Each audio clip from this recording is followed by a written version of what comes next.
ஆண்டவராகிய இயேசுவின் நாமத்தினால இந்த நல்ல கால வேளைக்காக நன்றி செலுத்தி தேவனுடைய ஆலயத்திலே உங்களை எல்லாரையும் பார்ப்பது மிக சந்தோஷம். கர்த்தர் உங்களை ஆசீர்வதிப்பாராக. சத்தத்தோட கொஞ்சம் குறைக்கும். சரி, நம்ம கலத்தியர் 6ஆம் அதிகாரத்தை நாம் திருப்பி வைத்துக் கொள்வோம்.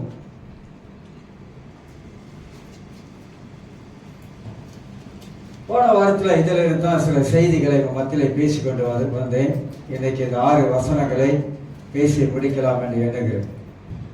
கலத்தியர் 6ஆம் அதிகாரத்தில் 1, 2, 3, 4 வசனங்களை நாம் பார்த்தோம். 4வது வசனத்தை போன வாரத்தில் நாம் சிந்தித்த உன் சொந்த கிரைகளை சோதித்து பார் என்று சொல்லி, முதலாவது அதாவது சகோதரரே, ஒருவன் யாதொரு குற்றத்தில் அகப்பட்டால் ஆவிக்குரியவர்களாகிய நீங்கள் சாந்தமுள்ள ஆவியோடு அப்படிப்பட்டவனை சீர்பொருந்த பண்ணுங்கள், நீயும் சோதிக்கப்படாத படிக்கு உன்னை குறித்து எச்சரிக்கையாயிரு சொல்லிட்டு 2வது வசனத்துல ஒரு பாரத்தை ஒருவர் சுமந்து இப்படி கிறிஸ்துவனுடைய பிரமாணத்தை நிறைவேற்றுங்கள் என்று சொல்லி வாசிக்கிறோம்.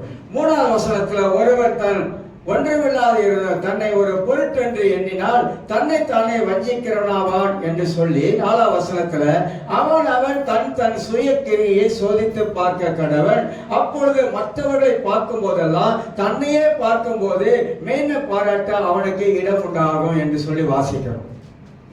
இந்த பகுதியிலே நான் தொடர்ந்து இந்த காரியத்தை ஒரு ஆவிக்குரிய மனிதன் என்ற ஒரு காரியத்தை மத்தியிலே தொடர்ந்து நான் மத்தியிலே சொல்லிக் கொண்டு வருகிறேன். இந்த 4வது வசனத்துல வாசிக்கும் போது ஒரு சொந்த கிரியைகளை சோதித்து பார் என்று சொல்லி நாங்கள் வாசிப்பதை நாம் பார்க்கிறோம். போன வாரத்தில் இந்த காரியங்களை குறித்து சில காரியங்களை மத்தியிலே நான் பேசுவேன். சொந்த கிரிகைகள், நம்முடைய வாழ்க்கையில காணப்படுகிற சொந்த கிரிகைகள் என்று சொல்லும் போது நாம் ஒப்பிட்டு பார்க்கும் பொழுது நாம் தேவனோடு நம்முடைய வாழ்க்கையை நாம் எப்பொழுதும் ஒப்பிட்டு பார்க்க வேண்டும். நாம் கடவுளோடு நம்முடைய வாழ்க்கையை ஒப்பிட்டு பார்க்கும் பொழுதுதான் நாம் என்ன செய்கிறோம், என்ன செய்து கொண்டு இருக்கிறோம் என்பதை நம்முடைய வாழ்க்கையில் இருக்கிற சொந்த கிரிகைகளை நாம் அறிந்து கொள்வதற்கு அது உதவியாக இருக்கும் என்பதை விளங்கிக் கொள்கிறோம். சொந்த கிரியை என்று சொல்லும் பொழுது நீங்க சங்கீதம் 19ஆம் சங்கீதத்தை கொஞ்சம் திருப்பிக் கொள்வோம். 19ஆம் சங்கீதத்துல சில வசனங்களை உங்களுக்கு காட்டிவிட்டு அடுத்தது 5வது காரியத்துக்குள்ளாக நாம் சுருக்கமாக நாம் கடந்து போகலாம். சங்கீதம் 19ஆம் சங்கீதத்தை உங்களுக்கு நான் வாசித்து காட்டுகிறேன். தெரிந்த வசனம் தான் எல்லாருக்கும். ஆனா இங்க இந்த பகுதியிலே வேதம் சொல்லுகிறது. 12ஆம் வசனத்தை வாசிக்கிறேன். தன் பிழைகளை உணர்கிறவன் யார்? மறைவான குற்றங்களுக்கு என்னை நீங்களாக்கும் என்று தாவீது சொல்லுகிறார். துணிகரமான பாவங்களுக்கு 13ஆம் வசனத்துல துணிகரமான பாவங்களுக்கு உமது அடியேனை விலக்கியர்களும் அவைகள் அப்பொழுது நான் உத்தமனாகி பெரும் பாதகத்தை விலகி இருப்பேன் என்று வாசிக்கிறோம். இந்த 6ஆம் அதிகாரத்துல 4ஆம் வசனத்துல வாசிக்கும் போது நம்முடைய வாழ்க்கையிலே நம்முடைய சொந்த கிரியைகளை நாம் சோதித்து பார்க்கிற அடிப்படையில தன்னுடைய பிழைகளை, தமிழ்ல இதுல ஒரு பிழைன்னு போட்டிருக்கு, தன் தவறுகளை உணர்கிற ஒரு மனிதன் அப்படின்றால் ஒவ்வொரு நாளும் நம்முடைய வாழ்க்கையில நாம் செய்யற தவறுகள் சிலர் இருக்கும். சில காரியங்கள் நம்ம தப்பு செய்யலாம், சில தவறி நம்ம செய்யக்கூடிய காரியங்கள் காணப்படும். இது அன்றாட வாழ்க்கையில கிறிஸ்துவ ஜீவியத்தில நம்மளை தேவ சமூகத்தில் உட்கார்ந்து நம்மளை சோதித்து பார்க்க வேண்டும் என்று சொல்லி வேதத்துல பல வசனங்கள் நமக்கு அப்படி எடுத்து காட்டுகிறது. நீங்க 139ஆம் சங்கீதத்தில் அடிக்கடி சொல்லுவோம். 23, 24 தாவீது தன்னைத்தானே அவன் சோதித்து பார்க்கிறவனாய் காணப்படுகிறான். தன் வாழ்க்கையை தேவனுக்கு உண்பதாக நிறுத்தி, ஆண்டவரே என்னை ஆராய்ந்து அறிந்து கொள்ளும் ஆண்டவரே, வேதனை உண்டாக்குற வழி உண்டா ஆண்டவர் என்று சொல்லி தன் இருதயத்தை சுத்தமாக்கிக் கொள்வதற்காக தேவன் என் இருதயத்தை காண்கிற ஆண்டவராய் இருக்கிறார் என்பதை அவன் அறிந்தவனாய் இருக்கிறபடினால்தான் தாவீது எப்பொழுதுமே ஒவ்வொரு நாளும் அந்தி சந்தி மத்தியான வேலைகளில் அவன் தேவனை ஆராதிக்கிற ஒரு மனிதனாய் இருப்பதனாலே அவன் தேவ சமூகத்தில் அவன் தன்னைத்தானே அலசி ஆராய்ந்து கொண்டே இருக்கிறான். ஏன்னா நாம் எல்லாருமாக தேவனுக்கு முன்பதாக நாம் வரும் பொழுது நான் ஒன்றும் இல்லை என்பதை நான் உணர்ந்தவனாக, தேவரே என் இருதயங்களை நீ காண்கிற தேவன் ஆண்டவரே, உமக்கு மறைவானது ஒன்றுமே இல்லையப்பா, எல்லாவற்றையும் அறிந்த தேவனிடத்தில் நான் வருகிறேன், உம்மை ஆராதிக்கிறேன், உம்மை நான் பணிந்து கொள்ளுகிறேன். ஆனால் இருதயத்தை பரிசுத்தப்படுத்துங்க, இருதயத்தை சுத்தமாக்குங்க என்று சொல்லி தாவீது தன் வாழ்க்கையில அன்றாட ஜீவியத்துல அவன் ஆராய்ந்து பார்க்கிறவனாய் காணப்படுகிறான். இன்னொரு வசனத்தை சங்கீதம் 51 சங்கீதம் எல்லாருக்கும் தெரியுதான், இதை சொல்லிவிட்டு போகலாம்.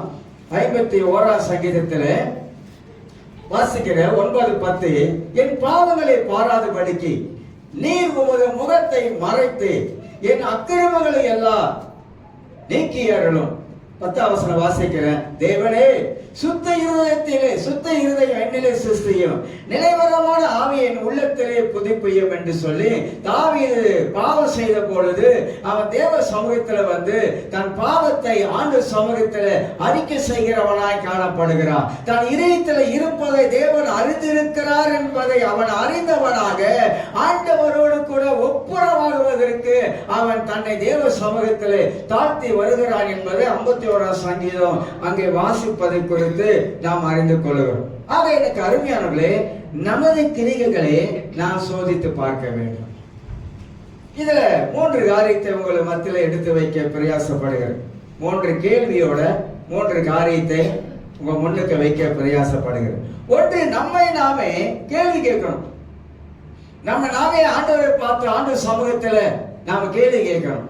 என்ன நம்மை நாமே கேள்வி கேட்க வேண்டும் என்றால், அதுல நான் சொல்ல வேண்டும், ஆண்டவரே உங்க சமூகத்துல வந்திருக்கிற என்னுடைய வாழ்க்கையை அர்ப்பணிக்கிறேன், என் வாழ்க்கையை ஒப்பு கொடுக்கிற ஆண்டவரே, ஒருவேளை அறிஞ்சும் அறியாமலோ தெரிஞ்சும் தெரியாமலோ ஏதாவது நான் தவறு செய்திருக்க கூடும் என்றால் பரிசுத்த ஆவியானவரே என் இதயத்துக்குள்ளாக உணர்த்துங்க, என் ஆவியில ஒரு உணர்வை கொண்டு வாங்க ஆண்டவரே, அதிலிருந்து நான் விடுதலை பெறுவதற்கு உதவி செய்ய. அல்லது ஆண்டவரே நான் மறைமுகமாக நான் ஏதாவது ஒரு தவறோ பாவங்களோ நான் செய்யக்கூடும் என்றால் பரிசுத்த ஆவியானவரே எனக்குள்ள இருந்து நீங்கள் கிரியை செய்யுங்க, என்னை அதிலிருந்து விடுதலையாக்குவதற்கு உதவி செய்யுங்க, எனக்கு உணர்த்துங்க என்று சொல்லி நம்மை நாம் சோதித்து பார்ப்பது நமக்கு அவசியமா இருக்குது. அப்ப கேள்வி கேட்கணும் தேவ சமூகத்துல, நம்மை குறித்து நாமளே தேவ சமூகத்துல கேள்வி கேட்க வேண்டும். இரண்டாவதாக, நாம் எல்லா விதத்திலும் சரியா இருக்கிறோமா? ஆண்டவருக்கு என்பதாக, ஆண்டவரே நான் எல்லா விதத்திலும் சரியா இல்லை, ஆண்டவரே நான் எல்லா விதத்திலும் சரியா இல்லாத என்பதை நான் உணர்ந்து இருக்கிறேன். ஒவ்வொரு மனிதனும் உலகத்தில் வாழும்போது எல்லா விதத்திலும் யாரும் சரியா இருந்ததில்லை. சில வேளை அவங்க வாழ்க்கை சில குறைபாடுகள் இருக்கலாம். ஆனா அந்த குறைபாடோடு இருந்து வாழ்வதை விட அந்த குறைபாடுகளை சரிப்படுத்திக் கொள்ள வேண்டும். மனிதன் குறைபாடுகளை தேவ சமூகத்தில் சொல்லி அவன் சரிப்படுத்தும் பொழுது அவனுடைய தேவனுடைய ஆசீர்வாதம் மனிதன் மேல வருவதை நான் பார்க்கிறோம். ஆனா நாம் எல்லா விதத்திலும் சரியா இருக்கிறோமா என்று கேட்டாக்கா என்னையும் சேர்த்தான் சொல்லுவேன், இல்லைன்னு நான் சொல்ல முடியும். நான் எல்லா விதத்திலும் எல்லாம் கரெக்டா பெர்ஃபெக்டா இருக்கிறேன், எல்லாம் நான் சரியா வர்றேன் என் வாழ்க்கையில அப்படின்னு சொல்றதுக்கு யாருக்குமே அவங்களுக்கு மனது இருக்காது என்பதையும் நாம் அறிந்து கொள்கிறோம். மூன்றாவது ஒரு கேள்வி கேட்க கூடுமாட்டா, ஆண்டவரே உண்மையாக நான் இருக்கிறேனா, உமக்கு முன்பதாக உண்மையா இருக்கிறேனா, எல்லா காரியத்திலும் உமக்கு நான் உண்மையா இருக்கிறேன் ஆண்டவரே, எதில் ஆண்டவரே என் வாழ்க்கையில உண்மையிலிருந்து தவறி விட்டேன், எந்த காரியத்துல உண்மை இல்லாம வாழுகிற ஆண்டவரே, எந்த காரியத்துல ஆண்டவரே நான் உண்மையை தவறி நான் வழிவழிக்கு போயிட்டேன் ஆண்டவரேன்னு சொல்லி நம்ம தேவனை பார்த்து தேவ சமூகத்துல ஆண்டவரே உமக்கு நான் உண்மையா இருக்கிறேனா. ஆதியாகமம் 17ஆம் அதிகாரத்துல 1ஆம் வசனத்தில் ஆண்டவர் ஆபிரகாமை பார்த்து சொல்லுகிறார், ஆபிரகாமே நீ எனக்கு முன்பதாக உத்தமனா நட அப்படின்றார். இதுவரைக்கும் நீ வாழ்ந்தது, ஏன்னா ஆபிரகாமுக்கு 2 பக்க வாழ்க்கை இருக்குது. ஒரு பக்க வாழ்க்கை அவன் பொய் சொல்லுகிறவனா இருந்தான் என்பதையும் பைபிள் காட்டுகிறது. ஆனா இன்னொரு பக்க வாழ்க்கை ஆபிரகாம் தேவனை விசுவாசித்தான், ஆபிரகாம் தேவனுக்கு உண்மையாக வாழ ஆரம்பித்தான் என்பதையும் 2 பக்க வாழ்க்கையை குறித்து நாம் அங்கே பார்க்கிறோம். ஆக உண்மையாக நான் இருக்கிறேன் ஆண்டவரே, என் உள்ளத்துல எனக்கு தெரியுது, என் மனசாட்சிக்கு தெரியுது, நான் உமக்கு உண்மையாக நான் வாழுகிறேனா. இதுதான் நம்முடைய வாழ்க்கையில சோதித்து பார்க்கிறது. நம்முடைய வாழ்க்கையின் கிரியைகளை நாமளே சோதித்து பார்ப்பதை நாம் அறிந்து கொள்கிறோம். இன்னொரு காரியத்தை எடுத்துக்கொண்டார். 4வது காரியத்துல ஆண்டவரே நான் தேவனுக்கு பிரியமான வாழ்க்கையை வாழுகிறேனா, ஒவ்வொரு நாளும் கடவுளுக்கு முன்பதாக நான் பிரியமா வாழுகிறேனா? ஆண்டவரை பார்க்கும் போதெல்லாம் ஒரு பிரியமான வாழ்க்கை நான் வாழுகிறேனா? இயேசு கிறிஸ்து ஞானஸ்நானம் எடுத்த பொழுது பிதாவாக தேவன் மேலிருந்து பேசுகிறார், இவர் மேல் நான் பிரியமா இருக்கிறேன் என்று சொல்லி. அந்த மாதிரி நான் தேவனுக்கு எப்பொழுதுமே நான் பிரியமுள்ள ஒரு மனிதனாக நான் வாழுகிறேனா என்பதை நாம் கேள்வி கேட்கும் பொழுதுதான் நம்மளை அலசி நாம் ஆராய்ந்து பார்க்கணும். எல்லா மனுஷனும் சரி அப்படி கேட்க வேண்டும். அப்படி கேட்கும் பொழுதுதான் நம்ம வாழ்க்கையில நாம எங்க இருக்கிறோம் என்பதை நாம் அறிந்து கொள்ள முடியும். அடுத்ததாக, நாம் தவறே செய்வதில்லையா? வாழ்க்கையில தவறே செஞ்சது இல்லையா? ரட்சிக்கப்பட்ட நாள்ல இருந்து இது நாள் வரைக்கும் என் வாழ்க்கையில நான் எந்த தவறுமே செய்தலைன்னு சொல்ல முடியுமா? இல்ல. வாழ்க்கையில மனிதன் கபடி விழக்கூடிய காரியம் எல்லாம் நிறைய இருக்குது. ஆனா இயேசுடைய ரத்தத்தினாலே நாம் ஒவ்வொரு நாளும் கழுவப்பட்டு சுத்திகரிக்கப்பட்டு நாம் போய்கொண்டே இருக்கிறோம் என்பதே நமக்கு நன்றாக தெரியும். நாம் எல்லாம் ரட்சிக்கப்பட்டு ஆயிட்டினால ரட்சிக்கப்பட்டு கொண்டு போய் கொண்டே இருக்கிறோம். ஆக நான் தவறே செய்யறதுல ரட்சிக்கப்பட்ட நாள்ல இருந்து இது நாள் வரைக்கும் வாழ்க்கையில தவறே செஞ்சதுல சொல்லதான் அது பெரிய பொய்யிலே பெரிய பொய். மனிதன் சிறு சிறு தவறுகள் செய்வதற்கு வாய்ப்புகள் சந்தர்ப்பங்கள் அதிகம் உண்டு என்பதை குறித்து நாம் அறிந்து கொள்கிறோம். ஆனால் நான்காவது, நம்முடைய சொந்த கிரிகளை சோதித்து பார்க்க வேண்டும். ஒரு ஆவிக்குரிய மனிதனாக வாழ வேண்டும் என்றால், நான் பல காரியம் சொல்லியிருக்கிறேன் ஆவிக்குரிய மனிதனை பற்றி.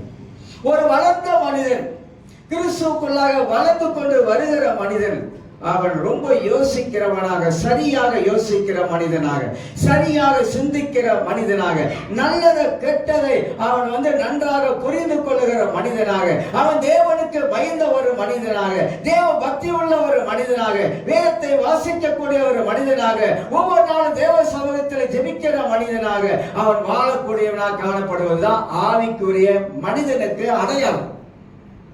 அதுதான் நம்ம நன்றாக நாம் அறிந்து கொள்ள. அப்ப இந்த ஆவிக்குரிய மனிதன் தான் தன்னை ஒவ்வொரு நாளும் அலசி ஆராய்ந்து சோதித்து பார்க்கிறவனா இருக்கிறான் என்பதை குறித்து நாம் விளங்கிக் கொள்கிறோம். 5ஆம் வசனத்தை நான் வாசிக்கிறேன். கலாத்தியர் 6ஆம் அதிகாரத்துல 5ஆம் வசனம். அவன் தன் பாரத்தை சுமப்பானே. நான் சொன்னது 2ஆம் வசனத்துல இருக்கிற பாரம் வேற, ஆனா அந்த 5ஆம் வசனத்துல இருக்கிற பாரம் வேற. இது கடமை, பொறுப்பு. அந்த 2ஆம் வசனத்தில் இருக்குது இன்னொருத்தவங்க மேல இன்னொரு பாரத்தை சுமக்கிறது, கஷ்டங்களை பாடுகளை பங்கெடுத்துக் கொள்றது. அப்ப 5ஆம் வசனத்துக்கும் 2ஆம் வசனத்துக்கும் பாரத்தை குறித்து வித்தியாசம் இருக்குது. அப்ப 5ஆம் வசனம் அவன் தன் பாரத்தை சுமப்பான்னு சொன்னாக்கா அங்க என்ன சொல்லப்படுகிறது என்பதை நாம் தெளிவாக விளங்கிக் கொள்ளும் போது, உன்னுடைய கடமையை நீ உணர்ந்து கொள், உன்னுடைய பொறுப்பை நீ உணர்ந்து கொள், உனக்கு கொடுக்கப்பட்ட ஊழியத்தை நீ உணர்ந்து கொள்ள வேண்டும். இது ஊழியத்தின் அடிப்படையிலே சொல்லப்படுகிற ஒரு முக்கியமான காரியம். ஊழியத்திலே யாருக்கு என்ன பொறுப்பு இருக்குதோ அந்த பொறுப்புல நீங்கள் எப்படி உங்கள் கடமையை நீங்க நிறைவேற்ற வேண்டும். பைபிள்ல வாசி பார்த்தீங்கன்னா அப்போஸ்தலர்கள் 12 அப்போஸ்தலர்கள் கர்த்தரை வைத்திருந்தாரு. 12 அப்போஸ்தலர்களும் இயேசு மரித்த பிற்பாடு அவர் உயிர்த்தெழுந்து போய்விட்டாரு. உயிர்த்தெழுந்து போன பிற்பாடு இயேசு இந்த 12 பேரை நம்பிதான் இந்த பூமியை விட்டுட்டு போனார். அப்ப ஆண்டவர் உடைய நம்பிக்கை யார் மேல இருந்துச்சுன்னா, விட்டுட்டு போன 12 அப்போஸ்தலர்கள் மேலதான் அந்த நம்பிக்கையை வச்சுட்டு போனாரு. ஆனா இவங்க எல்லாரும் பரிசுத்தாவின் வல்லமையை பெற்ற பொழுது எல்லாருமாக இயேசுடைய நம்பிக்கைக்கு பாத்திரமாக எல்லாருமாக பூமியிலே தேவனுடைய ராஜ்யத்தின் சுவிசேஷத்தை சுமந்து சென்றார்கள். அப்படின்னா அவங்களுக்கு கொடுக்கப்பட்ட பொறுப்பு, அவங்களுக்கு கொடுக்கப்பட்ட அந்த கடமையில ஆண்டவருக்காக அவங்க உண்மையா வாழக்கூடிய மக்களா இருந்தாங்க. ஊழியம் என்பது பைபிளை வாசிக்கும் போது நமக்கு தெரியும். ஊழியம் என்பது ஆண்டவராக இயேசு கிறிஸ்து 4 சுவிசேஷங்களிலே அவர் எப்படியெல்லாம் ஊழியத்தை செய்தாரு, ஊழியத்தில் அவர் அணுகிற விதங்கள் என்ன, ஊழியத்தில் அவன் இருதயம் எப்படி வெளிப்பட்டது, எப்படி மக்களோடு பேசினாரு, எப்படி மக்கள் மீது அன்பு வைத்திருந்தாரு, எப்படி தேவனுடைய ராஜ்யத்தின் சுவிசேஷத்தை மக்களுக்கு போதித்தார் என்பதை 4 சுவிசேஷங்களும் நமக்கு அருமையாக போதிப்பதை குறித்து விளங்கிக் கொள்கிறோம். ஆக ஊழியத்தை நாம் ஒரு நாளும் அசதியே செய்ய முடியாது, செய்யவும் கூடாது. ஊழியத்துல சோம்பல்தனம் இருக்கக்கூடாது. ஊழியத்துல ஆண்டவர் கொடுக்கிற அந்த ஊழியத்தில் அந்த பொறுப்புல நாம எவ்வளவு கவனமா இருக்கிறோம் என்பதை மேல ஒருத்தர் பார்க்கிறார். அது சின்ன ஊழியமோ அது பெரிய ஊழியமோ அது எப்படிப்பட்ட ஊழியமா இருந்தாலும் அந்த ஊழியத்திலே நாம் எவ்வளவு கண்ணும் கருத்துமாக இருக்கிறோம், அதுல எவ்வளவு அக்கறை கொள்ளுகிறோம் என்பதை ஆண்டவர் பார்க்கக்கூடியவராய் இருக்கிறார் என்பதையும் நாம் அறிந்து கொள்ளும். ஆக இந்த 5ஆம் வசனத்துல உன்னுடைய கடமைகளை உணர்ந்து கொள். பொறுப்பு, தேவன் கொடுத்திருக்கிற பொறுப்பு என்ன? ஏன்னா ரோமர் புஸ்தகத்துல 12ஆம் அதிகாரத்தெல்லாம் ரொம்ப அழகான காரியத்தெல்லாம் ஊழியத்துக்கு அடுத்த காரியங்களை விலக்கி வருவதை குறித்து நாம் பார்க்கிறோம். அது மட்டுமல்ல, இன்னைக்கு பவுலோட வாழ்க்கையில, பேதரோட வாழ்க்கையில, அப்போஸ்தலரோட வாழ்க்கையில ஊழியத்துல கடந்து போன பாதைகள், கஷ்டப்பட்ட காரியங்கள், அடி வாங்கின காரியங்கள், இதெல்லாம் நிறைய காரியங்கள் பார்க்கிறோம். அது மட்டுமல்ல, அவங்க ஊழியத்துல சுவிசேஷத்தை அறிவிக்கும் போது அவங்களுக்கு அந்த போராட்டங்கள் எல்லாம் பவுல் ரொம்ப மன நொந்து உடைந்து கொரிந்து புஸ்தகத்தெல்லாம் 2 கொரிந்தியர் புஸ்தகத்தெல்லாம் எழுதுவதை குறித்து நீங்க படிக்கும் போது ஊழியனா என்ன நமக்கு தெரியும். அந்த ஊழியத்தில் இருக்கிற அந்த பாரம் என்ன நமக்கு தெரியும். ஊழியத்தில் இருக்கிற கடமைகளை, பொறுப்புகளை நாம் உணர்ந்து கொள்வதற்கு இதெல்லாம் உதவியா இருக்கும் என்பதை நாம் விளங்கிக் கொள்ள வேண்டும். அதுதான் இந்த கலாத்தியர் 5 வசனங்களை எடுத்து காட்டுவதை குறித்து வாசிக்கிறோம். 6ஆம் வசனத்துல மேல திருவசனத்தில் போதிக்கப்படுகிறவன் உபதேசிக்கிறவனுக்கு சகல நன்மையிலும் பகிர்ந்து கொடுக்க கடவன் என்று சொல்லப்படுது. இது ஊழியம் செய்கிறவர்களுக்கு எப்படி அவருடைய தேவைகள் சந்திக்கப்பட வேண்டும் என்ற காரியத்தை குறித்து இங்க சொல்லப்படுவது குறித்து இந்த 5-6 வசனங்கள்லாம் கீழே அப்படியே துருசா வாசிக்கிட்டு வரும், வழங்கப்படும். இதுலதான் முக்கியமா இயேசு சில காரியங்களை இங்க சொல்ல ஆரம்பிக்கிறார். ஒரு ஆவிக்குரிய மனிதனாய் இருக்கும் பொழுது இதெல்லாம் நம்முடைய வாழ்க்கையில அலசி ஆராய்ந்து பாரத்தை சுமப்பது, நம்முடைய ஊழியத்துல கடமைகளை சரியா செய்வது, இதெல்லாம் ஒரு ஆவிக்குரிய மனிதனுக்குள்ள இருக்க வேண்டிய மிக மிக மிக முக்கியமான ஒரு காரியங்கள் என்பதை உணர்ந்து கொள்ள வேண்டும். அதனால்தான் இயேசு சொல்றாரு, மத்திய 7ஆம் அதிகாரத்தை நாம் திருப்பிக் கொள்வோம். மத்திய 7ஆம் அதிகாரத்துல அது இயேசு என்ன காரியங்களை ஏற்கனவே சொல்லியிருக்க. மத்திய 7ஆம் அதிகாரத்துல 5ஆம் வசனத்தை நீங்க வாசித்து பார்த்தீங்கன்னாக்கா அங்க சில காரியங்கள் சொல்லப்பட்டிருக்கு. உங்களுக்கு தெரியும், மத்திய 7ஆம் அதிகாரம் 5ஆம் வசனத்துல நான் உங்களுக்கு ஏற்கனவே சில காரியங்களை பேசினேன். இன்னைக்கு ஒரு மனிதனை குறித்து அதுல இருந்து உங்களுக்கு எடுத்துக்காட்ட நான் பிரயாசப்படுகிறேன். 7ஆம் அதிகாரத்திலே 5ஆம் வசனத்தை நான் வாசித்து காட்டுகிறேன். 7ஆம் அதிகாரம் 5ஆம் வசனத்தை வாசிக்கிறேன். மாயக்காரனே, முன்பு உன் கண்ணில் இருக்கிற உதிரத்தை எடுத்து போடு, பின்பு உன் சகோதரன் கண்ணில் இருக்கிற துரும்பை எடுத்து போட வகைப்பார் பாய் என்று சொல்லி வாசிக்கிறோம். இது 7:1 சம்பந்தப்பட்டு பேசுகிறது. நீங்கள் மற்றவர்களிலே குற்றவாளி என்று தீர்க்கப்படாத படிக்க மற்றவர்களை குற்றவாளி என்று தீர்க்காதீர்கள் அப்படின்னு நான் ஏற்கனவே இந்த காரியங்களை உங்களுக்கு நான் மத்தியில் சொல்லி இருக்கிறேன். இதுல 3ஆவது வசனத்திலிருந்து 5ஆவது வசனம் வரைக்கும் மாயக்காரனை என்று சொல்லி பரிசேயனை குறித்து சொல்லிக் கொண்டே மாயக்காரனை என்று சொல்லி நீங்க மத்திய 23ஆம் அதிகாரத்தை வாசிக்கும் போது அங்கே மாயக்காரனே, பரிசேயனே, வேதபாரகனே அப்படி சொல்லி இந்த மாயக்காரனை என்ற வார்த்தை அங்க ரொம்ப வலியுறுத்தி சொல்லப்படுவதை குறித்து நாம் அறிந்து கொள்கிறோம். அப்படி என்றால் ஆண்டவர் நம்முடைய இருதயங்களை அவர் காண்கிறவராக, நம்முடைய இருதயங்களை அலசி பார்க்கிறவராக இருக்கிறார் என்பதை குறித்து எரேமியா 17ஆம் அதிகாரத்தில் 9ஆம் வசனம் வாசிக்கிறோம். இருதயம் மகா கேடு உள்ளது, திருக்குள்ளதமா இருக்கிறது, அதை பார்க்கத்தக்க யார் இருக்கா? தேவன் ஒருவர் தான் நம்முடைய இருதயங்களை அவர் பார்க்கக்கூடியவராக இருக்கிறார் என்பதை குறித்து அறிந்து கொள்கிறோம். சுருக்கமா சொல்லிட்டு போறேன், ரொம்ப நேரம் பேசிட்டு வரேன். நீங்க எரேமியா 18ஆம் அதிகாரத்துல 23ஆம் வசனத்தை நீங்க எடுத்து வாசித்து பார்த்தீங்கன்னா இருதயத்தை குறித்து தேவன் ரொம்ப தெளிவான சில காரியங்களை சொல்லப்படுவதை நாங்க பார்க்கலாம். அது மட்டுமல்ல, சங்கீதம் 73:1ஆம் வசனத்தை வாசிக்கும் போது யாருக்கு தேவன் நல்லவராய் இருக்கிறார், யாருக்கு தேவன் நல்லவராய் இருக்கிறார் அதை மட்டும் நான் எடுத்து காட்டுகிறேன். சங்கீதம் 73 யாருக்கு தேவன் நல்லவராய் இருக்கிறார் என்பதை வேதமே நமக்கு எடுத்து காட்டுவதை குறித்து விளங்கிக் கொள்கிறோம். ஆக வேத வசனத்தை நாம் வாசிக்கும் பொழுது பரிசுத்த ஆவியானவர் வசனத்தின் மூலமாக நம்முடைய வாழ்க்கையில ஆண்டவர் கிரியை செய்கிறார். ஒரு அழைப்பு சொல்லுங்க பார்க்கலாம்.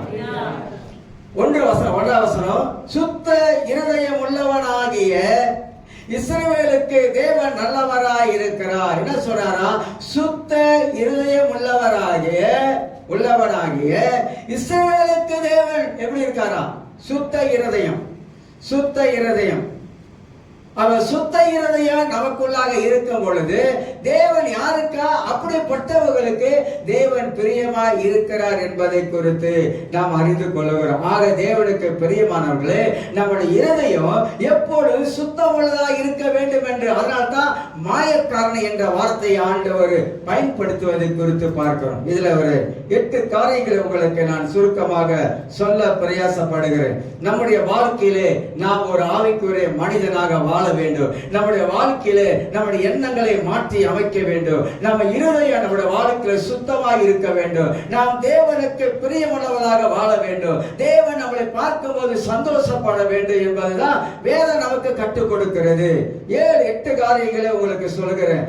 மத்திய 7ஆம் அதிகாரம் 3, 4, 5 வசனத்துல 8 காரியங்களை இந்த பரிசேயனை பத்தி, ஐயோ ஐயோ என்ற வார்த்தையை குறித்து, மாயக்காரன் என்ற சொல்லை குறித்து உங்களுக்கு பேச பிரயாசப்படுகிறேன். முதலாவதாக நான் ஏற்கனவே சொல்லியிருக்கிறேன், இந்த மதகுருக்கள், இந்த பரிசேயர்கள், இந்த சதிசேயர்கள் எல்லாருமாக தன்னை மிஞ்சின நீதிமான போல எப்போதும் மற்றவங்களுக்கு முன்பாக காட்டுவாங்க. எப்போதுமே அவங்க தான் உயர்வானவங்க, அவங்களுக்கு கீழே உள்ளவங்க தான் எல்லாம் தாழ்வானவங்க. அந்த மாதிரியான ஒரு எண்ணம் அவளுக்குள்ளாக, ஒரு சிந்தனை, அப்படிப்பட்ட காரியங்கள் காணப்பட்டதை குறித்து பார்க்கிறோம். அப்ப தன்னை மிஞ்சின நீதிமான போல காட்டுகிறவர்கள் மற்றவர்களை நிச்சயமா குற்றவாளியை தீர்ப்பாங்க.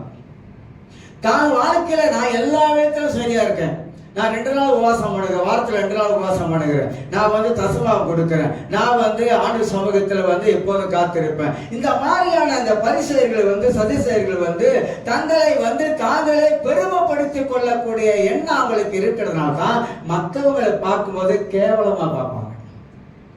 மற்றவங்களை பார்க்கும்போது என் லெவல் வேற அப்படின்ற ஒரு எண்ணம் அவங்களுக்கு எப்போதும் இருந்து கொண்டே இருக்கும். நான் கடவுளோடு எப்படி இருக்கிறேன் என்பது அந்த மாதிரியான, நான் ரொம்ப நீதிமானா இருக்கிறேன், மற்றவங்க போல நான் இல்லை அப்படின்ற ஒரு எண்ணம் அவங்களுக்குள்ளாக உருவாக தோன்றுகிறது. இந்த மாதிரியான மனிதனை பற்றி தான் பரிசேயனை என்ற மாயக்காரனை என்று சொல்ல, மாயக்காரனா இருக்கிறான்.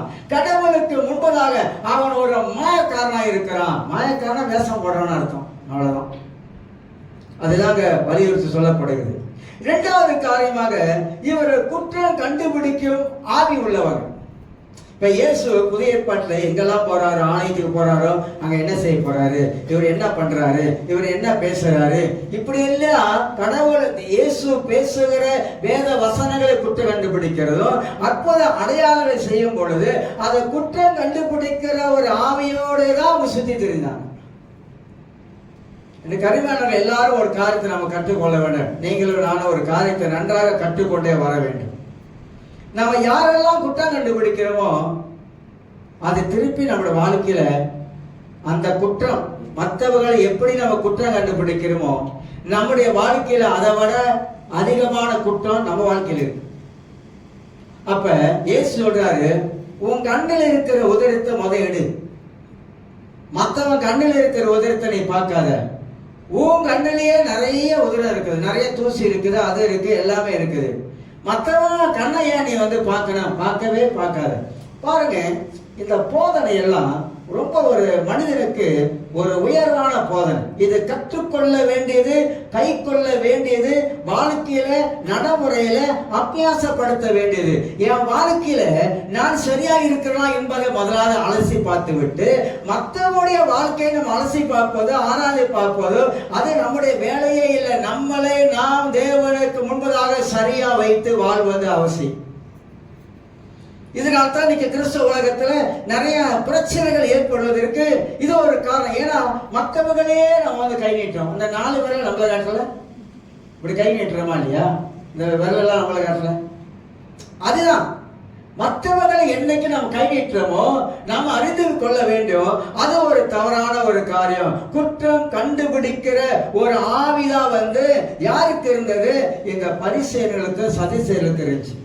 அது ஒரு ஒரு ஒரு ஸ்பிரிட் தெரியுங்களா, ஒரு ஆவி. யாரை பார்த்தாலும் ஒரு குற்றம் கண்டுபிடிச்சிருது, யாரை பார்த்தாலும் ஒரு குற்றம் கண்டுபிடிக்கிறது, யாரை பார்த்தாலும் நினைச்சால் எங்க போனா ஒரு குற்றம். அந்த குற்றம் கண்டுபிடிக்க, இந்த குற்றம் கண்டுபிடிக்கிற யார் தெரியுங்களா? பிசாசு. அவன் தான் வெளிப்படுத்தல் 12ஆம் அதிகாரத்துல 11ஆம் வசனத்துல தன் சகோதரர் மேல இரவு பகல குற்றம் சாட்டுகிறவன். அவனுக்கு வந்து ஓட்டிலாம் கிடையாது, டபுள் ஓட்டி. இரவும் பகலும் 24 மணி நேரமும் தன் சகோதரத்துல அவன் வந்து குற்றம் சாட்டுகிறவன். குறைய சொல்லிக்கொண்டே இருப்பான், குற்றம் சொல்லிக்கொண்டே இருப்பான். இது வந்து சாத்தானுடைய ஒரு வேலையா இருக்குது. பரிசுத்த ஆவியான ஒரு நாளும் ஒரு மனிதனும் குற்றம் சாட்டுகிறவர் அல்ல. வேதத்தை நாம் நன்றாக புரிந்து கொள்ளணும், வேதத்தை நாம் நன்றாக கற்றுக்கொள்ள வேண்டும். ஆக சாத்தானா இரவு பகலும் இல்லாததை பொல்லாததையும், பொல்லாததை இல்லாததையும், இருக்கிறத பறக்கிறதையும், நீதிமானே அநீதிமானையும், அநீதிமானே நீதிமானே ஆக்கிடுவான். பைபிள் வசனம் இருக்குங்க. நீங்க நீதிமொழிக்கு 17ஆம் அதிகாரத்துல வாசித்து பார்த்தீங்கன்னா கீழே உங்களுக்கு தெரியும். நீதிமான அநீதிமானா பேசுவாங்க, அநீதிமான நீதிமான மாதிரி பேசுவாங்க. சிலர் முகத்துதி இருக்கு தெரியுங்களா? பைபிள் சொல்லுகிறது, வேதமே சொல்லுது, பவுலே சொல்றாரு முகத்துதி. இயேசு, அதாவது வேதம் சொல்லுகிறது, இவர் வந்து முகத்துதி காட்டுகிறவர் அல்ல, மூஞ்சிக்காக பேசுகிறவர் அல்ல, சத்தியத்தை சத்தியமாக பேசுகிறவர் அப்படின்னு இயேசுக்கு சாட்சி கொடுத்தாங்க. பவுலதான் சொல்றாரு, நான் மனுஷனை குறித்து மேன்மை பாராட்ட வரவில்லை அப்படின்றார். கலாத்தியர் 1ஆம் அதிகாரம் 10ஆம் வசனம் நினைக்கிறாங்க. நான் மனிதனை குறித்து மகிமைப்படுத்த வரல, நான் தேவ சத்தியத்தை குறித்து மேன்மை பாராட்ட வந்திருக்கிறேன்றார். அப்ப வேதத்தெல்லாம் நான் ஒட்டுமொத்த வாசிக்கும் போது நம்ம வாழ்க்கையில மற்றவர்களை குற்றம் பண்ணி காணக்கூடிய ஆவின வாழ்க்கையில் இருக்கவே கூடாது, இருக்கவே கூடாது. நம்ம வாழ்க்கையில அந்த மாதிரி நிறைய காரியங்கள் காணப்படும். மூணாவதாக, மக்கள் மத்தியிலே தலைவனாக அவங்க இருந்தாங்க. அவங்க ஆசை எல்லாம், அவங்க எண்ணமெல்லாம் மக்கள் மத்தியில அவங்க வந்து ஒரு ஆளா இருக்கணும். ஏன்னா இவங்கெல்லாம் வந்து மல்கியா புஸ்தகத்துக்கும் மத்திய புஸ்தகத்தை இடைப்பட்ட 400 ஆண்டு காலத்துல அங்க பெருகினவங்க யாரு? பதிசேர்கள், சதிசேர்கள், மற்ற பல நிறைய காரியங்கள் வந்து அந்த 400 வருஷம் இருண்ட காலத்துல, தேவனுடைய சத்தம் வராத காலத்துல, தேவ தீர்க்கதரிசிகளை பயன்படுத்தாத காலத்துல, அந்த நாட்களில் தான் இவங்க எல்லாம் பெருகினாங்க. புதிய ஏற்பாட்டுல 6000 பேர் இருந்தாங்க. ஏகப்பட்ட பேர் அப்படி பெருகி தங்களுடைய பேர் புகழுக்காக வாழ்ந்தவர்கள் தான். அதனால தான் ஆண்டு சொல்றாரு மாயக்காரனே அப்படின்ட்டு. இது வந்து பெரிய ஒரு வார்த்தை. அப்படின்னா மாயக்காரனா, நீ வந்து உன்னை எப்படி நடிக்கிற, நீ எப்படி உன்னை காட்டிக்கிற, மற்ற நீ எப்படி உன்னை காட்டிக்கிற அப்படி என்பதை நான் பார்க்கிறேன். ஆகையினால நம்முடைய வாழ்க்கையில மக்கள் மத்தியில இவங்க எல்லாம் ஒரு பெரிய ஒரு மேல ஒரு இடத்துக்கு வந்துடணும். இவங்களுக்கு கீழே தான் எல்லாம் இருக்கணும். மக்கள் எல்லாம் இவங்களை பார்க்கும்போது தலைவர்களாக இவங்களை புகழணும், இவங்களை போற்றணும். இந்த நாட்களில் யூதருடைய காலத்துல தண்ணி பற்றாக்குறை வரும் பொழுது இந்த மாதிரி இந்த மத தலைவர்கள் என்ன பண்ணுவாங்கன்னா, 2 பேரை கொண்டாந்து நிப்பாட்டிட்டு தண்ணி குடத்தை கொண்டாந்து அங்கே நிப்பாட்டி அவன் வந்து பின்னால் நிற்பானான். பின்னால் நின்றுட்டு இந்த தண்ணியெல்லாம் வந்து கொண்டு ஏழைகளுக்கு கொடுக்கும் போது இவன் அங்கே நிற்கிறானா, இந்த தண்ணியை உங்களுக்காக கொடுக்கறது நான் தான் அப்படின்னு பேர் புகழ் வாங்குறது. இன்னைக்கே இருக்காங்களா இல்லையா? உன்னை செஞ்சுட்டு பேரு புகழை வாங்குறதுக்கு என்னன்னா இன்னைக்கு உலகத்துல நடக்குதா இல்லையா? 2 எம்பரை கொடுத்துட்டு அதை டிக்டாக்ல போட்டு ஒரே பறி போடுறான், பார்த்துருக்கீங்களா? பேரு புகழுக்காக. இந்த மாதிரி நிறைய நடக்குது. கிறிஸ்தவ உலகத்துல அப்படி நடக்குது. இன்னைக்கு கிறிஸ்தவ உலகத்துல பேரு புகழுக்காக நிறைய காரியங்கள் இன்றைக்கு மீடியாவில் வந்து கொண்டே இருக்குது. பேர் புகழ் யாருக்கு செலுத்தினா பேரும் புகழும் தேவனுக்குரியது. அப்ப கிறிஸ்தவ உலகம் எப்படி போயிடுச்சு இன்னைக்கு பாருங்க. அன்றைக்கு இருந்த இந்த பரிசேயனுடைய அந்த மாயமால வந்த அந்த காரியத்துக்குள்ள இன்னைக்கு நுழைஞ்சிருச்சு கிறிஸ்தவ உலகம். அதனால எனக்கு அருமையானவர்களே, ஆண்டவராக இயேசு கிறிஸ்து உலகத்துல இருந்த போது கூட அவர் தன்னை உயர்த்தி என்னைக்கு பேச கிடையாது.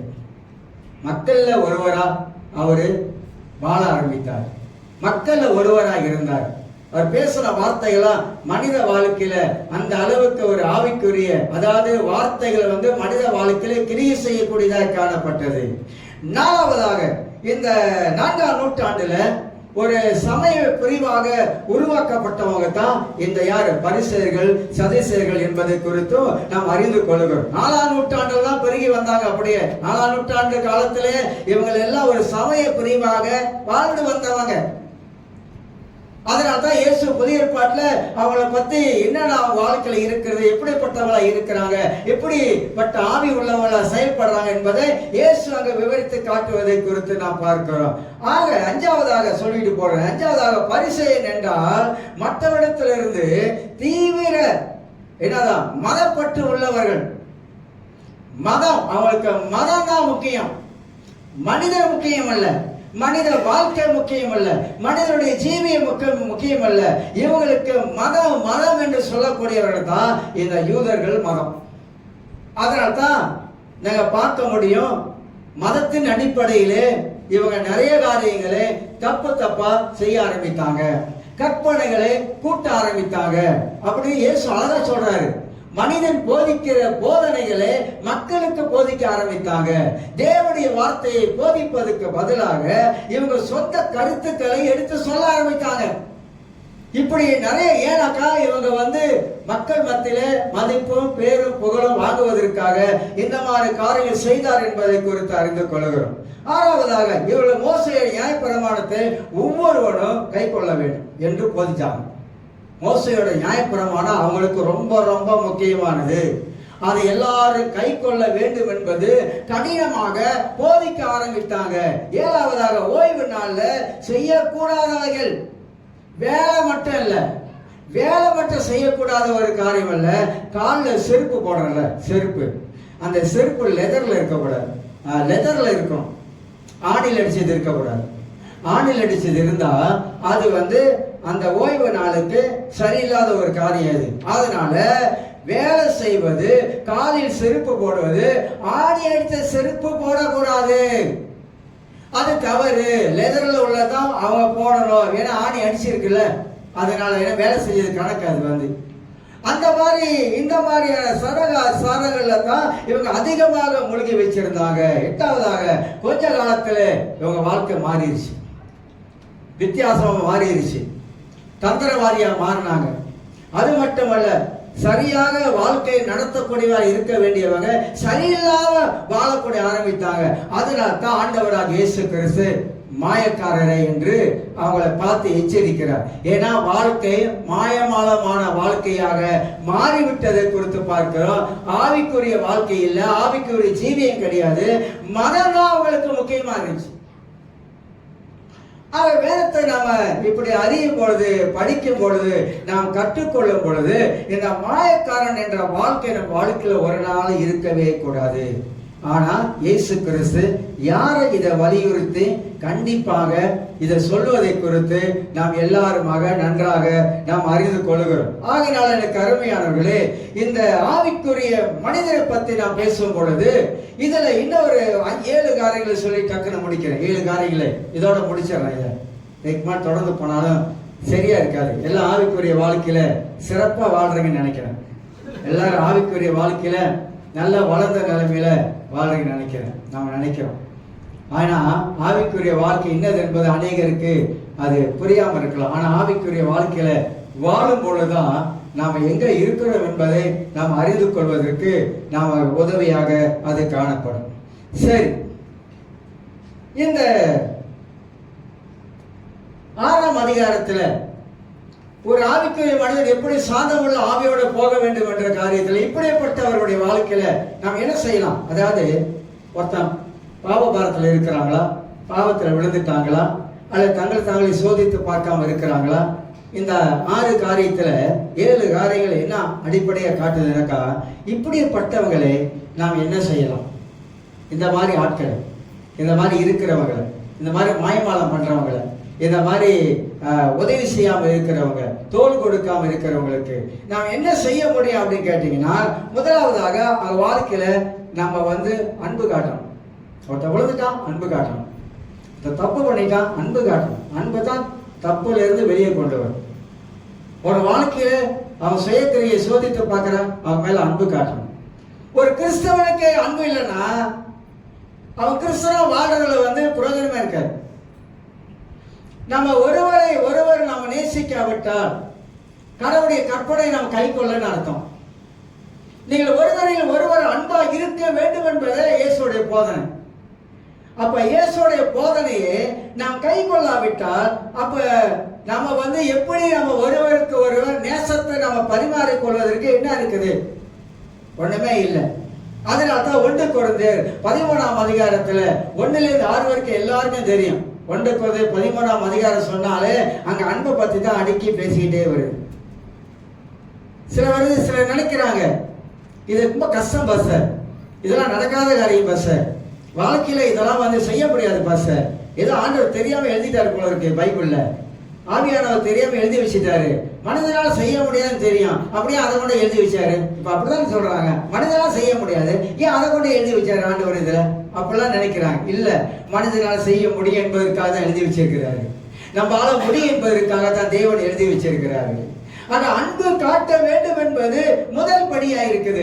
ஏன் அன்பு காட்ட வேணும்? இயேசு கிறிஸ்து நேசிக்க முடியாத மனிதனையும் அவர் நேசிக்கிறவராக இருக்கிறார். அவன் எப்பேற்பட்ட துரோகியா இருந்தாலும், எப்பேற்பட்ட பாவியா இருந்தாலும், எப்பேற்பட்ட கொலைகாரனாக இருந்தாலும், அவன் எப்பேற்பட்ட மனிதனா உலகத்துல வாழ்ந்தாலும், ஆனா இயேசு அவனை நேசிக்கிறவரா இருக்கிறார். அதான் தேவனுடைய அன்பு. இப்ப அந்த அன்புல குறையப்பட்டவதான் நம்ம எல்லாருமா இருக்கிறோம். அப்ப அந்த அன்பு நம்ம வாழ்க்கையில குறையப்பட்டுருச்சு. அப்ப குறையப்பட்ட அன்பை பைபிளை வாசிக்கும் போது அன்புக்கு பொறாமை இல்லை. அப்படி ஏன் பொறாமப்படுறோம்? அன்பு சொல்லத்துல ஏன் பொறாமை? அன்புக்கு பெருமை கிடையாது. அன்பு இருந்தா பெருமை இருக்காது. அப்ப அன்பு என்னெல்லாம் சொல்லிட்டு வருது. அப்ப அந்த அன்பு நாமளே நம்ம அலசி ஆராய்ஞ்சு பார்த்தா எனக்கு பொறாமை இருக்கக்கூட வேண்டாம். அப்ப எனக்கு அன்பு இல்லைன்னு அர்த்தம். ஏன் சகோதரன் மேல பொறாமப்படணும்? ஏன் சகோதரன் மேல எரிச்சல் அடையணும்? இத மாம்சத்துல உண்டாகிற கிரியை. அதனால்தான் கலாத்தியர் விளக்குறாரு. கலாத்தியர் புத்தகத்துல பவுல் விளக்குறாரு. அப்ப அன்பு காட்ட வேண்டும். ரொம்ப பேச நினைக்கிறேன் இதை பத்தி. ரொம்ப பேசுனா நீங்க ரொம்ப அன்பாயிட்டீங்கன்னா அப்புறம் வம்பாயிரும். இரண்டாவதாக ஒரு மனிதனை ஊக்கப்படுத்த வேண்டும். கிறிஸ்தவர்கள் ஒரு மனிதனை உற்சாகப்படுத்திக்கிட்டே இருக்கணும். கிறிஸ்தவர்கள் ஒரு மனிதனை பார்த்து அந்த மனிதனுடைய மனதை வேதனைப்படும்படியான வார்த்தைகளை பேசுவதை விட்டுறணும். முடிஞ்ச வரைக்கும் உற்சாகப்படுத்துங்க. ஒவ்வொரு மனிதனும் அந்த உலகத்துல, அதாவது ரட்சிக்கப்பட்ட தேவனுடைய பிள்ளைகள் எந்த நிலைமையில வாழ்றாங்க என்பது நமக்கு தெரியாதுங்க. அவங்க மனநிலைமை எப்படி பாதிக்கப்பட்டிருக்கிறது நமக்கு தெரியாதுங்க. தமிழ்ல சொல்லுவாங்க, பெண்ணோட இருதயத்தை யாரும் கண்டே பிடிக்க முடியாதுன்னு. ஏன்னா சில பெண்கள் தங்களை இதயத்துக்குள்ளாக பலவிதமான வேதனைகளை உள்ள வச்சிருப்பாங்க, அது வெளியே தெரியாது. அதனால அந்த மாதிரி ஆட்களுக்கு நம்ம போய் நல்லா உற்சாகப்படுத்துகிற வார்த்தைகளை நாம சொல்ல வேண்டும். பவுல் தீமோத்தேயுக்கு சொல்லும் போது ஆறுதலான வார்த்தையை பேர், தீமோத்தேயு பலம் கொண்டு திடமனதாயிரு, பலம் கொண்டு திடமனதாயிரு. இல்ல தீமோத்தேயை பார்த்து பவுல் கொஞ்சம் லேசா ஏசிருக்கானே, ஊழியத்துக்கு வந்துக்கிறானே, ஒழுங்கா ஊழியம் செய்ய, வாழ பிரச்சனை இருக்கும், தொல்லை இருக்கும், எல்லாம் இருக்குதான் சரி, அப்படி ஸ்டெப் போட்டா பவுல் பேசல. ஏன்னா தீமோத்தேயு வாலிபன், கல்யாணம் கட்டாதவன், ரொம்ப பிரச்சனை, ஜெயிலுக்கு போனாலும் பலவிதமான சோதனை அவனுக்கு. அப்பா கிரேக்க, அம்மா யூத பொண்ணு, சபையில பிரச்சனை வந்துருச்சு, ஜாதி பிரச்சனை வந்துருச்சு. அப்பா கிரேக்க, என் அம்மா யூத பொண்ணு. அப்படிலாம் இந்த தீமோத்தேயுக்கு சின்ன வயசுல இந்த ஊழியத்துல பயங்கரமான பிரச்சனை, போராட்டம். ஆனா பவுல் அழகா தீமோத்தேயை உற்சாகப்படுத்துறாரு. பலமா இருக்கு, பயப்படாத, கர்த்தர் கூட இருக்கிறார். இந்த மாதிரியான வார்த்தைகளை பவுல் தீமோத்தேயுக்கு பேசி ஆறுதலப்படுத்தக்கூடியவராக இருந்தாரு. மூணாவது நான் சொல்லுகிறேன், மூணாவது ஜெபிக்க வேண்டும். இந்த மாதிரி ஆட்களுக்கு தேவ சமூகத்துல உட்கார்ந்து, ஆண்டவரே அவங்க தேவைகளை சந்திங்க, ஆண்டவரே அவங்க மனபாரத்தை நீக்குங்க, ஆண்டவரே அனுதினமும் அவங்களுக்காக நாம் ஜெபிக்கிற ஒரு ஆளாக இருக்க வேண்டும். ஆவிக்குரிய மனிதர்கள் இதெல்லாம் செய்வாங்க. ஒருவர் பாரத்தை ஒருவர் சுமக்கிறக்கூடிய ஆளாக இருப்பாங்க. எத்தனை பேருடைய வாழ்க்கையில தனிஜம் இருக்கு நமக்கு தெரியாது. ஆனா அநேகர் ஜெபிக்கிறதை நிப்பாட்டிட்டாங்க. யாரெல்லாம் ஜெபிக்கிறதை நிப்பாட்ட ஆரம்பிக்கிறீங்களோ அந்த அளவுக்கு பிசாசுடைய ஆதிக்கம் பெருக ஆரம்பிக்கும். அந்த அளவுக்கு பிசாசின் கிரிகள் வாழ்க்கையில செயல்பட ஆரம்பிக்கும். எந்த அளவுக்கு நாம் ஜெபிக்க ஆரம்பிக்கிறோமோ அந்த அளவுக்கு சாத்தான் நம்மளை விட்டு ஓடி போக ஆரம்பிப்பான். எந்த அளவுக்கு ஜெபிக்க ஆரம்பிக்கிறோமோ அந்த அளவுக்கு பரிசுத்த ஆவியை நம்மோடு கூட இடைப்படுகிற கூடியவராக இருப்பான். ஜெபமே இல்லைன்னு வச்சுங்க, செத்துட்டனா முழுமையா ஆவிக்குரிய வாழ்க்கையில செத்துட்டோம், பினிஷ் முடிச்சு. அதுதான் சொல்ல முடியும். ஜெபம் நமக்கு உயிரை கொடுக்குது. ஜெபம் நமக்கு வாழ வைக்குது. ஜெபம் நம்ம வாழ்க்கையில உற்சாகத்தை கொடுக்குது. ஜெபம் தேவ பிரசன்னத்தை உணர வைக்குது. ஜெபம் நம்ம வாழ்க்கையில குறைகளை எடுத்து காட்டுகிறது. ஜெபம் ஜெபிக்க ஜெபிக்க நம்முடைய வாழ்க்கையில இன்னும் அதிகமாக சாத்தானுடைய எல்லா சதிநாச மோசங்களை உடத்தெரிய செய்கிறது. அதனால தான் ஜெபம் நமக்கு முக்கியம். மற்றவர்களுக்காக ஜெபிக்க வேண்டும், நமக்காக ஜெபிக்க வேண்டும், குடும்பத்துக்காக ஜெபிக்க வேண்டும், பிள்ளைகளுக்காக ஜெபிக்க வேண்டும், வேலைக்காக ஜெபிக்க வேண்டும். ஏன்னா வேலை இடத்துல நிறைய பொறாமை நாவி எழும்பும். நீங்க கொஞ்சம் உயர்ந்துட்டா உலகத்தில் உள்ளவனுக்கு பிடிக்காது. அந்த மாதிரி எல்லா காரியத்துக்காக நாம தேவ சமூகத்துல ஜெபிப்பது அவசியம் என்பதை அறிந்து கொள்ள வேண்டும். நாலாவதாக மன்னியுங்கள். ரொம்ப கஷ்டம் இது. மனித வாழ்க்கையிலே தவறு செய்வது இயல்புதான் சொன்னேன். மன்னிச்சிருங்க, மனதார மன்னிச்சிருங்க. மன்னிக்காதவங்க தேவனுடைய ஆசீர்வாதத்துக்கு அது தடையா இருக்கும். பைபிளை வாசித்து பாருங்க, இயேசுவா தான் சொல்லியிருக்கிறார். அக்கறை வசந்த இருக்கக்கூடும் என்றால் ஆண்டவர் ஜெபத்தையும் கேட்க மாட்டார். மன்னிக்காம இருக்கக்கூடும் என்றால் நம்ம ஜெபத்துக்கு பதில் வராது, ஜெபத்தை கேட்கவும் மாட்டார். ஆண்டவர் புதிய ஏற்பாட்டில் நிறைய காரியம் சொல்றாரு. நீ காணிக்க போட வரும்போது நெல்லுன்றார். எத்தனை முறை கேட்டிருப்போம் அந்த வார்த்தையை, இல்லை எத்தனை முறை பிரசங்கத்தில் நம்ம கேட்டிருப்போம். நெல்லுன்றாரு. ஒப்புரம் வாங்கிட்டு வாங்குறாரு. ஏன் ஒப்புரம் வாங்க சொல்றாரு? நீ போடுகிற காணிக்கை எனக்கு பரிசுத்தமா இருக்க வேண்டும். நீ மனக்கசப்போடு வந்து அந்த காணிக்கை போடக்கூடாது. ஒப்புரவாக சொல்றாரு. ஒப்புரவாவது ரொம்ப கஷ்டங்க, ரொம்ப கஷ்டம். மன்னிப்பது என்பது மனித வாழ்க்கையில ஒரு கடினமான காரியமாகத்தான் இன்ன வரைக்கும் அமைஞ்சிருக்குது. ஏன்னா பிசாசு மனதில் என்ன சொல்றானாக்கா, நீ மன்னிக்காதா அப்படின்னு சொல்லிடுறான். பொதுவாக நிப்பாட்டிடுறான். அதோட நாங்க ஏதோ ஒரு பேச போய் அஞ்சாவது காரியமாக ஒரு ஆவிக்குரிய மனிதன் நம்ம என்ன செய்யணும்னு சொல்ல வர. என்ன செய்யணும்? இந்த 6 காரியத்துல கலத்தேர் 6ஆம் அதிகாரத்துல 6 வசனங்கள்ல நாம் என்ன செய்ய வேண்டும் அப்படின்னாக்கா, ஆவிக்குரிய மனிதர்கள் சாந்தமா இருங்க. சாந்தமா இருங்க. சாந்தமா இருக்க பழகணும். சாந்தத்தை நம்ம வாழ்க்கையில வர வச்சு கொள்ளணும். எப்போதும் அமைதியா இருங்க. அமைதியா இருப்பது நமக்கு நல்லது. பொறுமையா இருப்பது நமக்கு நல்லது. வாயில நம்ம தவறு செய்யாதபடி சொற்களின் மிகுதியினால, நீதிமொழிகள் 10:1 சொற்களின் மிகுதி அது நமக்கு பாவத்தை உண்டாக்கும். அப்ப சொற்களின் மிகுதி நம்ம வாழ்க்கையில இருக்கக்கூடாது. மன்னிச்சிருங்க, மறந்து விட்டுருங்க, சாந்த குணமா இல்லைங்க. கர்த்தர் நம்மளை ஆசீர்வதிப்பார். நிறைய வார்த்தைகள் இருக்கு. 6ஆவதாக தேவனுடைய வாக்கு தத்தங்களை பகிர்ந்து கொள்ளுங்க. கர்த்தர் நம்ம கூட இருக்கிறார். கர்த்தர் நம்மளை வெட்கப்படுத்த மாட்டார். கர்த்தர் கைவிட மாட்டார். உன்னை கீழாக்கால் மேலாக்குவார். இப்பெல்லாம் சில வாக்கு தத்தங்களை அவங்களுக்கு சொல்லி சொல்லி சொல்லி சொல்லி அவங்களை மேல கொண்டு வரணும். கீழே இருக்கிறவங்களை நம்ம மேல கொண்டு வரும். கொஞ்சம் படிக்கலையா, நீ படிப்ப உனக்கு ஆண்டவர் ஞானம் கொடுத்திருக்கிறார், அறிவு கொடுத்திருக்கிறார். இல்ல பரீட்சையில பெயிலாட்டாங்களா, போனானா தாறுமாறா பிடிச்சி ஏசுறத நிப்பாட்டிட்டு பரவாயில்ல, அடுத்த பரீட்சையில நீ பாஸ் பண்ணு, உற்சாகப்படுத்துங்க. ஃபெயில் ஆயிட்டாங்க, என்ன பண்ண முடியும்? ஏசுறதுனால எல்லாம் வந்துட முடியுமா? ஒன்றும் வராது. அதனால நம்ம அந்த மாதிரியான எண்ணங்கள், வாக்கு தத்தங்களை, கடவுளுடைய வாக்கு தத்தங்களை நாம் சொல்லக்கூடிய மக்களாக இருக்க வேண்டும். கடைசியாக மற்றவர்கள் உணர்வுகளை நாம் அறிந்து கொள்ள வேண்டும். மற்றவங்க உணர்வுகளை நாம் புரிஞ்சுக்கணும். மற்றவங்க உணர்வுகளை மதிக்க தெரியணும். மற்ற உணர்வுகள் எப்படி இருக்குது என்பதை நாம் விளங்கிக் கொள்ள வேண்டும். ஆகிய ஆவிக்குரிய மனிதன் இதையெல்லாம் செய்யக்கூடிய மனுஷனாக காணப்படும். இதை எல்லாவற்றையும் ஒரு ஆவிக்குரிய மனிதனால் தான் செய்ய முடியும் தவிர ஒரு மாம்சத்தில் இருக்கிற மனிதன் ஒரு நாள் செய்ய முடியாது என்பதை நாம் எல்லாரும் அறிந்து கொள்கிறோம். எல்லாரும் எழுந்திருக்கலாம்.